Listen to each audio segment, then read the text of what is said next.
வணக்கம் சர்வம் TV channel நேர்களே, நான் உங்கள் அன்பான சயின்டிபிக் வேதிக் அஸ்ட்ராலஜர் அஸ்ட்ரோ அருஞ்சி பேசுகிறேன். நல்லது நினைப்போம், நல்லதே நடக்கும். அடுத்த 120 நாட்கள், அதாவது 4 மாதங்கள், செப்டம்பர் 1 2025 டிசம்பர் 31 2025 வரைக்கும் மகர ராசிக்காரர்களுக்கு எத்தகைய ஒரு பலாபலன்கள் நிறைந்த ஒரு காலகட்டமாக இருக்க போகிறதுன்னு இந்த வீடியோவில் சயின்டிபிக் வேதிக் அஸ்ட்ராலஜி முறையில் துல்லியமாக பார்க்க போகிறோம்.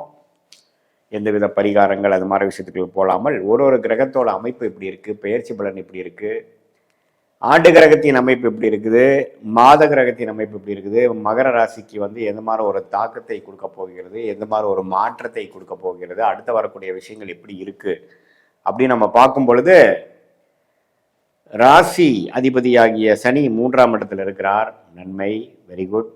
குரு 6ஆம் இடத்துலேருந்து 12ஆம் வீட்டு கனெக்ட் ஆகிறார், கொஞ்சம் அன்செட்டில்டான சில விஷயங்கள் கொடுக்குறாரு. அதாவது செட்டில்டான விஷயத்துலேருந்து ஒரு டிரான்சிஷனரியான ஒரு அமைப்பு, மாற்றங்கள், பண விஷயத்தில் இடம் மாற்றங்கள், பணத்தில் குடுக்கல் வாங்கல், சுபவிரயங்கள், கடன்படுதல், கடன்பட்டு அதிகமான சில அபிவிருத்தி செய்ய பிளான் பண்ணுவது, சுபவிரயங்கள் செய்வது, வெளிநாடு போவது, ஒரு இடத்த விட்டு இடம் மாறுவது, உடல் உபாதைகள்னால சில விஷயங்கள் நடக்கிறது, அது மாதிரி சில அமைப்புகள் இந்த குரு 6ஆம் இடத்துல இருந்து கொடுக்குறாரு. அதே சமயத்துல ராகு பார்த்தீங்கன்னா 2ஆம் இடத்துல, கேது 8ஆம் இடத்துல, குருவின் பார்வை ராகுக்கு படுகிறார். ஸோ இது மாதிரி அமைப்பு பார்த்தீங்கன்னா சில தனம் வாக்குஸ்தானத்துல ராகு வந்தாலும் குரு பார்வையால இன்னும் கொஞ்சம் யோகங்கள் கிடைக்குது. ஸோ ஒரு மாதிரியான ஒரு டிஃப்ரெண்டான ஒரு அமைப்பு தான். ஸோ என்னன்னா இதுவரை ஜென்மசனி, அதுக்கப்புறம் பாத சனி முடிஞ்சு இப்போ 7 நாட் சனி முழுசா முடிந்த மகர ராசிக்காரர்களுக்கு அடுத்த கட்ட ஒரு விஷயங்கள், அதாவது ஒரு மாற்றங்கள், டிரான்சிஷன் சொல்லுவாங்க, ஒரு படிநிலையிலேருந்து அடுத்த படிநிலைக்கு மாறக்கூடிய அமைப்புகள் கொடுக்கக்கூடியதான் அந்த குரு 12ஆம் வீட்டு கனெக்ட் ஆகி 6ஆம் இடத்துல இருப்பது. ஸோ கொஞ்சம் செட்டில்டான ஒரு அமைப்புகள்னு சொல்ல முடியாது, செட்டில்டு நோக்கி போகக்கூடிய ஒரு அமைப்புகள். ஒரு விஷயம் நம்ம பண்ணுறோம், ஒரு சாதிக்கிறோம் அடுத்த வருஷம்னா, இப்போ இந்த வருஷம் சில இதெல்லாம் பண்ணுவோம் பார்த்தீங்களா, அது மாதிரி ஒரு காரியங்கள் நடக்கக்கூடிய ஒரு அமைப்பு தான் இப்போ காட்டுது மகர ராசிக்காரர்களுக்கு. சரி, மாத கிரகங்கள் எப்படி இருக்குன்னு பார்த்தீங்கன்னா, சுக்கிரன் ராஜயோகாதிபதி சுக்கிரன், செவ்வாய், சூரியன் ராஜயோகாதிபதி புதன்லாம் பார்த்தீங்கன்னா கிட்டத்தட்ட 8ஆம் வீட்டிலிருந்து 12ஆம் வீடு வரைக்கும் இந்த 4 மாதங்கள் பயிற்சி ஆகக்கூடிய அமைப்புகள். அதாவது சிம்மம், கன்னி, துலாம், விருச்சிகம் அண்ட் தனுசு, இந்த 5 இடத்துலையும் போகக்கூடிய அமைப்புகள் இந்த ஆண்டு மாத கிரகத்தின் சஞ்சாரங்கள் இருக்கிறது. ஸோ இத்தகைய அமைப்பு ஓரளவுக்கு பாசிட்டிவான விஷயம்தான். ஏன்னா 10ஆம் இடத்துல சுக்கிரன் குரு பார்வை பெறுகிறது, நல்ல யோகம். சுக்கிர திசையெல்லாம் நடக்கிறவங்களா இருந்தால் ரொம்ப நல்ல அமைப்பு இருக்குது. மீடியா துறையில் இருக்கிறவங்க, கலைத்துறையில் இருக்கிறவங்க, டெக்ஸ்டைல் லைனில் இருக்கிறவங்களுக்குலாம் நல்ல உயர்வு கொடுக்கக்கூடிய அமைப்பு. நல்ல அவங்களோட வேலை தொழிலில் கொஞ்சம் நம்ம அதிலே சொன்ன மாதிரி கடன், அது மாதிரி சில விஷயங்கள், ஒரு நிதி உதவி வாங்கி அடுத்த லெவலாக போகக்கூடிய அமைப்புக்கு. மாணவர்கள்லாம் பார்த்தீங்கன்னா கொஞ்சம் வெளிநாடு வெளிமாநிலம் போய் படிக்கக்கூடிய அமைப்பு. நல்லா ஒரு ஓரளவுக்கு ப்ரொமோஷன் ஆகக்கூடிய, அரசு வேலையில் இருக்கிறவங்க, ப்ரைவேட் செக்டரில் இருக்கிறவங்களுக்கெல்லாம் ப்ரொமோஷன் ஆகி அடுத்த துறைக்கு, அடுத்த படிநிலைக்கு போகக்கூடிய அமைப்பு. இது எல்லாமே செப்டம்பர், அக்டோபர், நவம்பர்லேருந்து அடுத்தடுத்து வரக்கூடிய அமைப்புகள் மிகவும் சிறப்பாக இருக்கக்கூடிய அமைப்பு கண்டிப்பாக மகர ராசிக்காரர்களுக்கு உண்டு.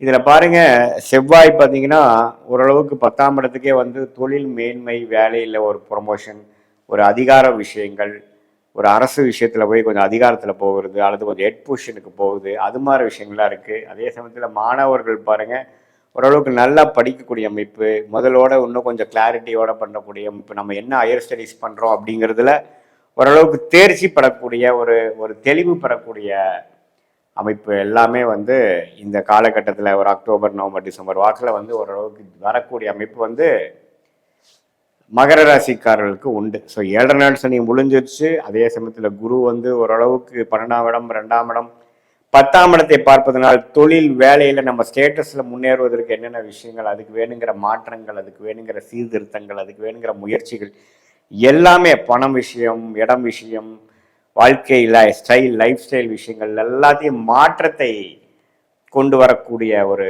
அற்புதமான ஒரு டைமாக, ஒரு காலகட்டமாக மகர ராசிக்காரர்களுக்கு செப்டம்பர், அக்டோபர், நவம்பர், டிசம்பர் மாதங்கள் 2025 அந்த 120 நாட்கள் பார்த்திங்கன்னா அது மாதிரி ஒரு அமைப்பு கட்டாயம் குடிக்கிறது. இது வந்து ஓரளவுக்கு மாத கிரகத்தின் சஞ்சாரங்கள், ஆண்டு கிரகத்தின் சஞ்சாரம் வச்சு ஒரு பொதுவான பலனை தவிர, உங்களுடைய பிறந்த தேதி, பிறந்த நேரம், பிறந்த ஊரை வைத்து வரக்கூடிய துல்லியமான ஜாதக பலனை வைத்துதான் நம்ம வந்து எப்படி இந்த கோச்சாரத்தையும் சேர்த்து வைத்து இந்த தசநாதன் எப்படி இருக்குது, நீ போயிட்டு இருக்கக்கூடிய புக்தி எப்படி, உங்கள் லக்னத்துக்கு அவர் யோகத்தை கொடுக்கக்கூடியவரா, அவயோகத்தை கொடுக்கக்கூடியவரா, எது மாதிரி ஆதிபத்தியத்தை கொடுக்க போறார், எது மாதிரி பாவம் இப்போ வந்து ரன் ஆகிட்டு இருக்கு, உங்களுக்கு போய்கொண்டு இருக்கிறது, எந்த மாதிரி வாழ்க்கை மாற்றங்கள் வந்து நம்மளால பார்க்க முடிகிறது உங்கள் ஜாதகத்தில். இந்த பொது பலன், இந்த துல்லியமான பலன் ரெண்டு சேர்த்து பார்க்கும் பொழுது சயின்டிஃபிக் வேதிக் அஸ்ட்ராலஜி முறையில் பார்த்திங்கன்னா நல்ல துல்லியமான பலன்களை நம்ம பார்த்து இதில் வந்து எது மாதிரி ஒரு சேஞ்சஸ் வந்து நம்ம எதிர்பார்க்கலாம் ஒரு 3 மாத காலத்தில், எது மாதிரி சேஞ்சஸ் ஒரு 6 மாத காலத்தில் எதிர்பார்க்கலாம், ஒரு வருடம், short term, long term pattern எப்படி இருக்குது, எது மாதிரி விஷயங்கள்லாம் நமக்கு பிராப்தமாக இருக்கிறது, எது மாதிரி விஷயங்கள்லாம் நமக்கு பிராப்தம் இல்லாமல் இருக்கிறது, இது மாதிரி விஷயங்கள்லாம் கொஞ்சம் நீங்கள் பார்க்கணும். ஸோ இது இப்படி நீங்கள் பார்க்கும் பொழுது பார்த்தீங்கன்னா உங்களுக்கு வர வேண்டிய விஷயங்கள், உங்களுக்கு இதுவரை நீங்கள் வந்து கடந்த ஒரு 6 மாதமாக ஒரு வருடமாக முயற்சி எடுத்துக்கொண்டு இருக்கக்கூடிய விஷயங்களுக்கு ஒரு பிரமாதமான ஒரு மேஜிக் போல் செயல்படக்கூடிய சில அமைப்புகள்லாம் வரக்கூடிய அமைப்புகள் உண்டு. ஸோ இந்த காலகட்டத்தை கரெக்டாக நீங்கள் யூஸ் பண்ணிக்கணும். இந்த நேரத்தில் பார்த்தீங்கன்னா கொஞ்சம் ஃபோக்கஸ் இல்லாமல், கான்சன்ட்ரேஷன் இல்லாமல் இருக்கக்கூடாது. ஏன்னா நமக்கு வந்து எல்லாமே சேர்ந்து வருகிறது. என்னதான் நிதி நிலைமை, உடல் நிலைமைக்கு ஒரு மாதிரி சௌரியம் இல்லாமல் இருந்தாலும் இதனால் முயற்சிகள் பெறுவதனால், செய்வதனால் அடுத்த கட்ட விஷயத்துக்கு போகக்கூடிய அமைப்புகள் உண்டு. ஸோ அதனால் நம்மளுடைய இந்த ஜென்ம ஜாதகத்தில் இருக்கக்கூடிய தசாபுக்திகளும் பொது பலன் ஆகிய சேர்த்து வைத்து பார்க்கும் பொழுது எது மாதிரி டைரக்ஷனில் நம்ம போக போகிறோம், நம்மளோட கர்மா எப்படி செய்கிறது, ஒரு ஜாதகமும் ஒரு கர்மா.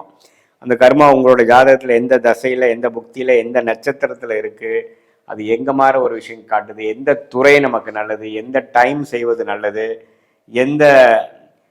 எது மாதிரி ஒரு அணுகுமுறை தேவைப்படுகிறது, இந்த வேகமாக செல்லக்கூடிய விஷயமா இருக்கா, கொஞ்சம் நிறுத்தி நிதானமாக போகக்கூடிய அமைப்பு இருக்கா, ரிஸ்க் இருக்கக்கூடிய டைமா, ரிஸ்க் இல்லாத டைமா, இப்போ காலகட்டம் நமக்கு சாதகமாக இருக்கிறதா அல்லது சாதகம் இல்லாமல் நம்மளை கவிழ்க்க போகக்கூடிய காலகட்டமாக இருக்கிறதா அப்படிங்கிறதெல்லாம் நம்ம வந்து சயின்டிஃபிக் வேதிக் அஸ்ட்ராலஜி முறையில் நம்ம கர்மாவின் அடிப்படையில் நம்மளுடைய ஜோதிடம் எப்படி செயல்படுகிறது, நம்ம வாழ்க்கை திட்டங்களை அதுக்கு தகுந்தமாற தீட்டி நம்மளுடைய வாழ்க்கை சம்பவங்களை அமைப்புவேனால் தேவையற்ற சமய விரயங்கள், தேவையற்ற பொருள் விரயங்களை எல்லாம் தவிர்த்து எதிர்நீச்சல் போட்டு நமக்கு பிராப்தமில்லாத விஷயங்களை செய்து துயரப்பட்டு நஷ்டப்பட்டு எல்லாத்தையுமே நம்ம ஓரளவுக்கு அவாய்ட் பண்ணி எந்த ஒரு விஷயம் வந்து நமக்கு சால சிறந்ததாக இருக்கிறதோ, நம்ம கர்மா எப்படி செயல்படுகிறதோ, பிராப்தங்கள் இருக்கிறதோ அந்த டைரக்ஷனில் நம்ம திட்டங்களை தீட்டி நம்ம வாழ்க்கை சம்பவங்களை அமைத்து கொள்ளும் பொழுது எளிதில் வெற்றி பெற முடியும் என்று நான் சொல்ல விரும்புகிறேன். மீண்டும் மற்றொரு காணொளியில் சந்திப்போம். நன்றி, வணக்கம்.